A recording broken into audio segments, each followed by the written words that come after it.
রাসূলুল্লাহ সাল্লাল্লাহু আলাইহি সাল্লাম মসজিদে নববীতে খুতবা দেওয়ার সময়, জুমায় খুতবা দেওয়ার সময় তিনি একটি খেজুর গাছের গুড়ি মানে কি, খেজুর গাছের কান মানে মূলের উপর দাঁড়িয়ে তিনি খুতবা দিতেন। এখন যখন প্রেজেন্স উপস্থিতি বেড়ে গেল মসজিদে নববীতে, তখন তো অত নিচু জায়গায় যদি খুতবা দেয় তাহলে তো ওর পিছনে লোকেরা দেখবে না। এই জন্য একজন সাহাবী এসে বলেন, ইয়া রাসূলুল্লাহ, আপনার জন্য একটা মিনার বানাই, মেম্বারটা যেন একটু উঁচু হয়, যেমন আপনি দেখতে পারেন 1 2 3 তিনটা ধাপ থাকবে, তাহলে আপনি একেবারে সবার উপরে দাঁড়াতে পারবেন। 3 নম্বর ধাপে দাঁড়াবেন বা 2 নম্বর ধাপে দাঁড়ালেন, তাহলে অন্যান্যরা আপনাকে দেখতে পাবে। রাসূল সাল্লাল্লাহু আলাইহি ওয়াসাল্লামের জন্য বললেন, ঠিক আছে, বানিয়ে নিয়ে আসো। বানিয়ে নিয়ে আসা হলো। ভালো গল্প, চমৎকার গল্প। বানিয়ে নিয়ে আসার পর রাসূলুল্লাহ সাল্লাল্লাহু আলাইহি ওয়াসাল্লাম পরের খুতবায় ওইখানে জুমায় ওইখানে তিনি দাঁড়িয়ে খুতবা দেওয়া শুরু করলেন। রাসূল সাল্লাল্লাহু যখন দেখলেন দ্য মসজিদ ওয়াজ ভাইব্রেটিং, এবং তিনি আবার আনিন অর্থাৎ খুবই চিকন কণ্ঠে কে যেন কাঁদছে, গুঁ করে কাঁদছে, এরকম তিনি আওয়াজ শুনলেন। আচ্ছা, ওকে, মাশাআল্লাহ।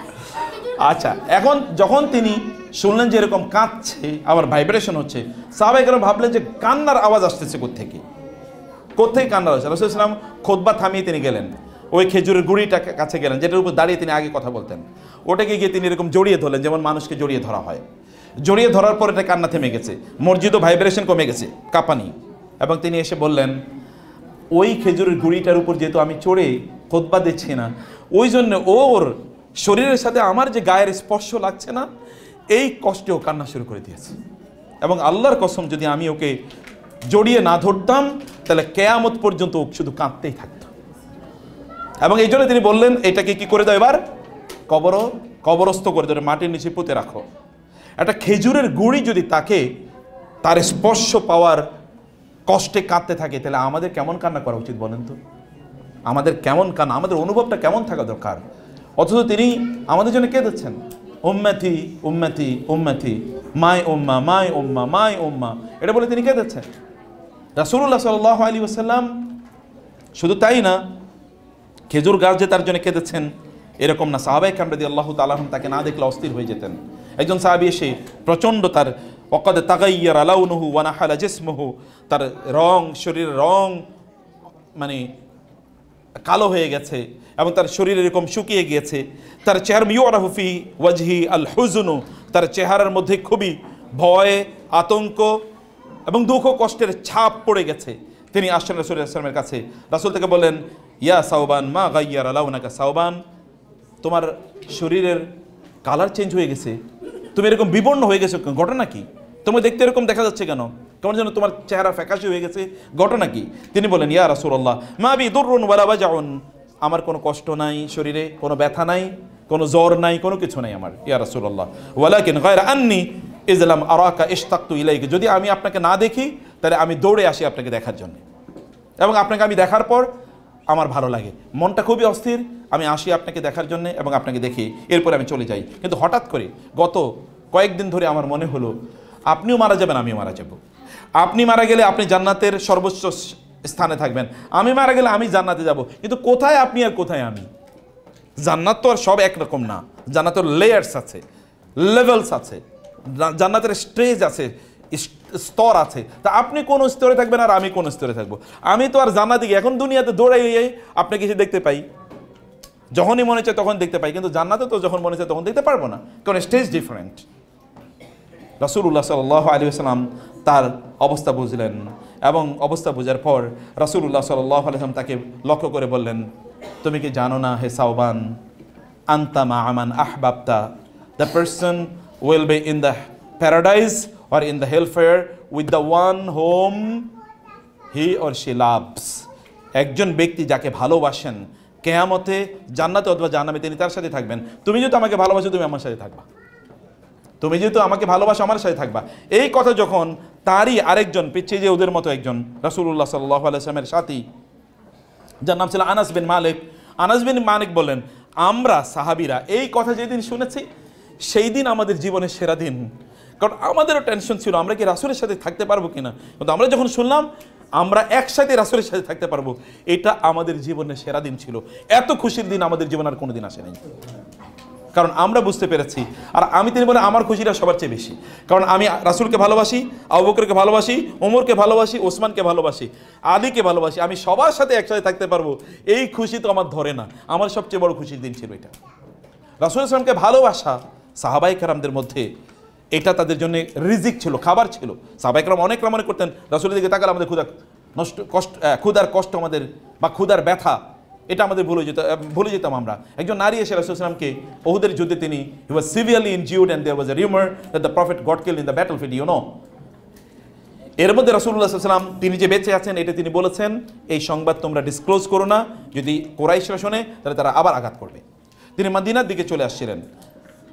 একজন নারী, এরকম অনেক ঘটনা ঘটেছে, একজন নারী তিনি দৌড়ে আসছিলেন, এসে জিজ্ঞেস করলেন what about the prophet of Allah, রাসূল সাল্লাল্লাহু আলাইহি ওয়াসাল্লাম কেমন আছেন? রাসূল সাল্লাল্লাহু আলাইহি ওয়াসাল্লাম সাহাবীরা কারণ রাসূল এখন অনুমোদন দেয় নাই, কোনো উত্তর দিচ্ছে না। তিনি আবার বলেন এই রাসূল কেমন আছেন বলো।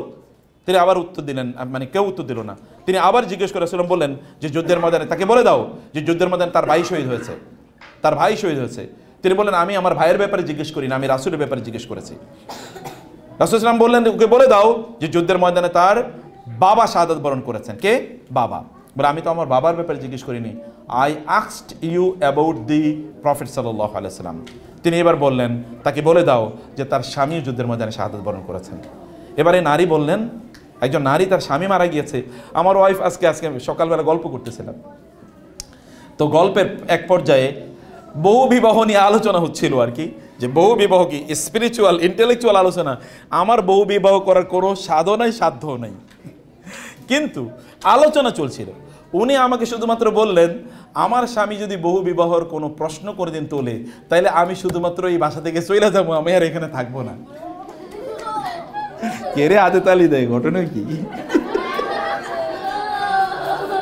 কারণ ওরা মায়ের ব্যথা তো বুঝে। যাই হোক শোনেন, মানে গল্পটা নারীরা they can share everything but they don't think of sharing their husbands.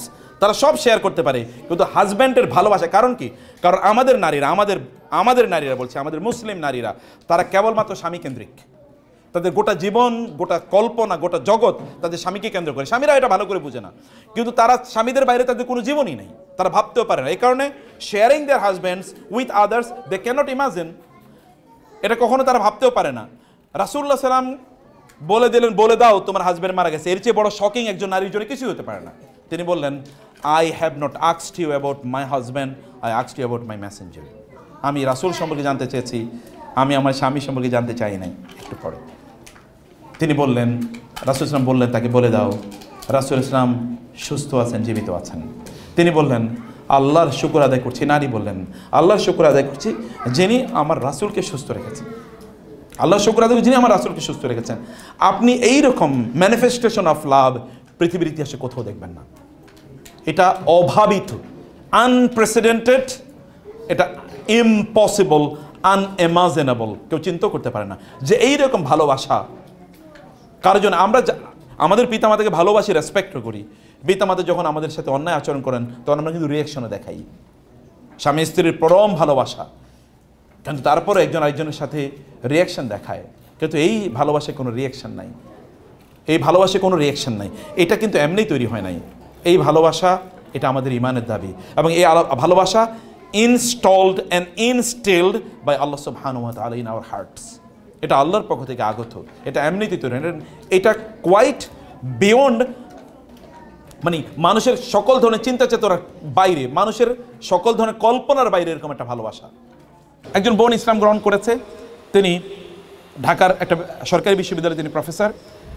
তিনি আমাকে বলেন স্যার আমার স্বামীকে তো তিনি তো ইসলাম গ্রহণ করেন না, উনি খুলনা একটা ইউনিভার্সিটিতে বড় পদে তিনি চাকরি করেন, আমরা আপনার স্বামীকে শুধু দাওয়াত দিয়ে নিয়ে আসেন। বলে স্যার আসবে না আপনার কাছে কেন? বলে তাইলে তো আপনি তাকে ইসলামের দাওয়াত দেবেন, জীবন আসবে না। আমি বললাম আপনি ওনাকে নিশ্চিত করেন আমি ইসলামের ব্যাপারে একটা কথা বলবো না তাকে। তো 1 মাস 2 মাস চেষ্টা করার পরে তার স্বামীকে নিয়ে আসলেন। আসার পরে আমি চাটা খাওয়ালাম, কথাবার্তা বললাম, গল্প আমি শুধু একটা দাওয়াত দিই।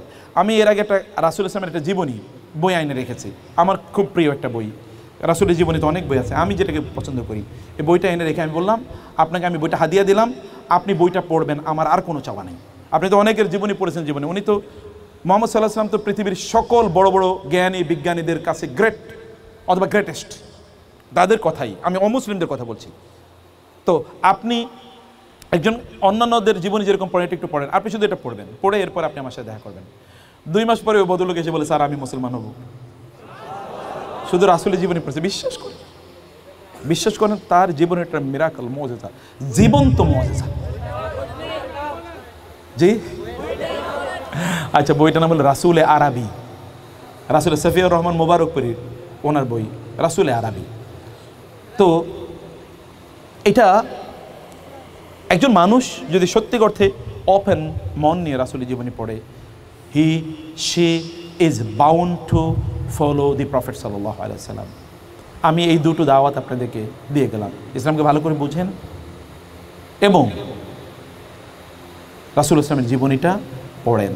ইসলামকে বোঝার জন্য কোরআন বোঝা মাস্ট। আপনি যদি কনফিউশন দূর করতে চান ইসলাম সম্পর্কে এবং ওদের শিকারে পরিণত না হতে চান, তাহলে কোরআন বুঝেন।